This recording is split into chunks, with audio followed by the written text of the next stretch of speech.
Sega.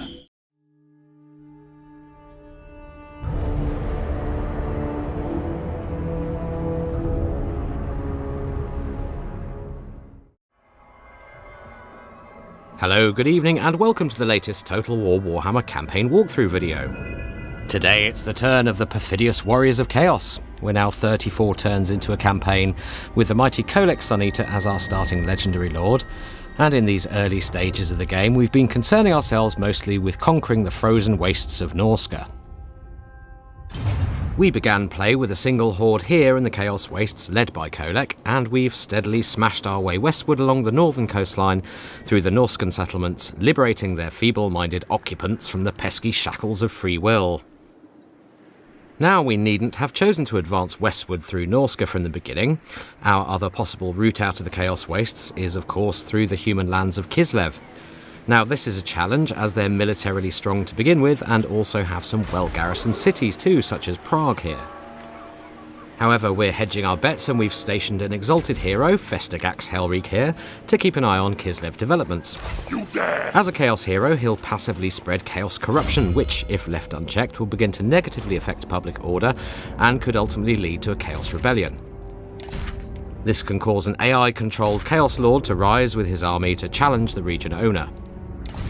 And we can double down on this by deploying him in the region to further disrupt public order. If we can incite a rebellion or two, that will weaken the province and make it much easier to conquer later on when we're done with the Norskans.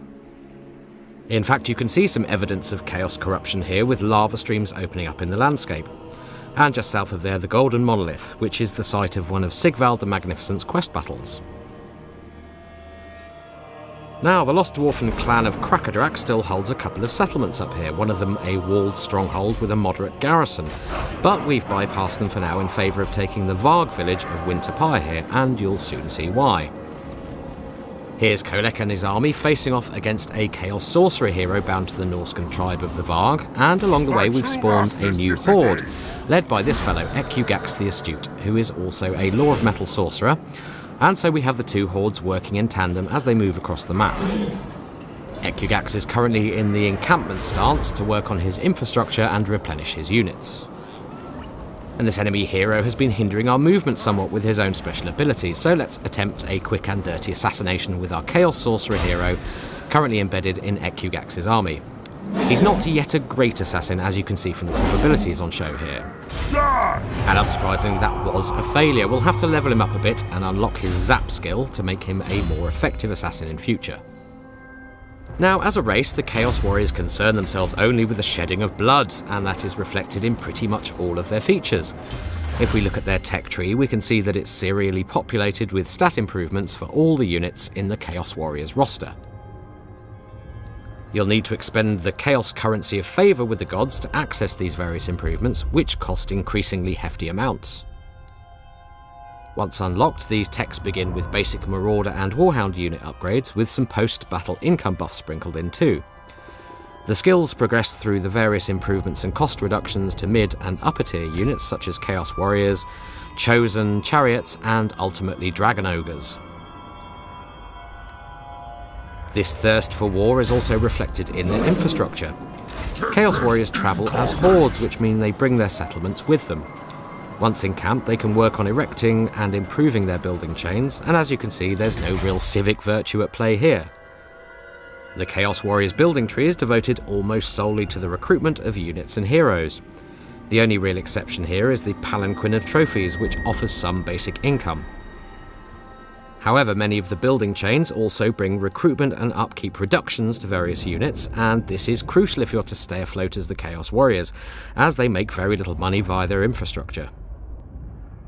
This means that to maintain armies you're often running at a deficit, as we are now, but for the Chaos Warriors, significant income is generated by sacking, looting, raiding and winning battles, and this means you never want to sit still for too long. Horde structures are pretty quick to build, as we can see in Kolek's horde here. Upgrading his tribal relic to a trial pit will take just a single turn. This is balanced by the fact that, like all other races, Chaos Warriors need to generate population growth and ultimately surplus in order to build structures. Unlike other races, however, chaos growth is not generated by buildings in their infrastructure. Instead, it comes from two key sources. The first is the Chaos Lord's skill tree. The Tribes of Chaos campaign skill here is key to getting your growth moving. The second is simply to raise settlements. This brings a further temporary boost to growth and gives you all the more reason to burn your enemy's settlements to the ground, as it actively helps you develop your hordes. Back to the matter in hand though, which is the reason we've chosen to ignore the dwarfs for now and head to the Varg settlement of Winterpire. Okay, let's conquer this little Norscan settlement, which is a decidedly easy task given the tiny garrison and our overwhelming forces. So we've made a bit of money out of the encounter, and Kolek has ranked up a level 2. Now, Chaos Warriors often get a further post-battle option when conquering Norscan settlements, which is to awaken the tribe. This option liberates the original owners of the settlement, in this case the Eastling, who are then bound pretty tightly to your will and entered into an immediate military alliance with you.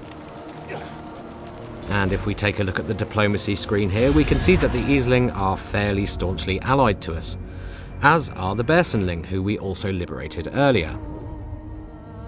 Now that the Eastling are awakened to the power of chaos, this also gives us enhanced replenishment for our hordes in this region. This means we now have an area of respite on the map we can retreat to in order to lick our wounds after battle and supercharge our character and unit replenishment. Yes! Bring the storm! And at this point you may have noticed those fiery particle effects on our two hordes. Now this is a sign that our hordes are suffering attrition, and this is happening because their proximity to each other means that they're infighting. This creates a little tension for the player, as it means you can't have your hordes right next to each other at all times. So you'll have to be fairly strategic in their campaign map placement when you're on the move. Okay, let's set them both to the encampment stance, and they can crack on with a bit of infrastructure development and recoup their losses with that enhanced Norscan replenishment rate before heading off again. Now, these really are the early stages of the Chaos campaign, as victory requires you to destroy both Bretonnia and the Empire, plus the dwarfs as well if you choose to play for the long victory objectives. This means when we're done up here in Norsca, we'll be heading southwards to sunnier climes to lay waste to civilization itself. Okay, that's all for now. We hope you've enjoyed this snapshot of Chaos Warriors campaign gameplay, and we'll be back with more walkthrough videos very soon.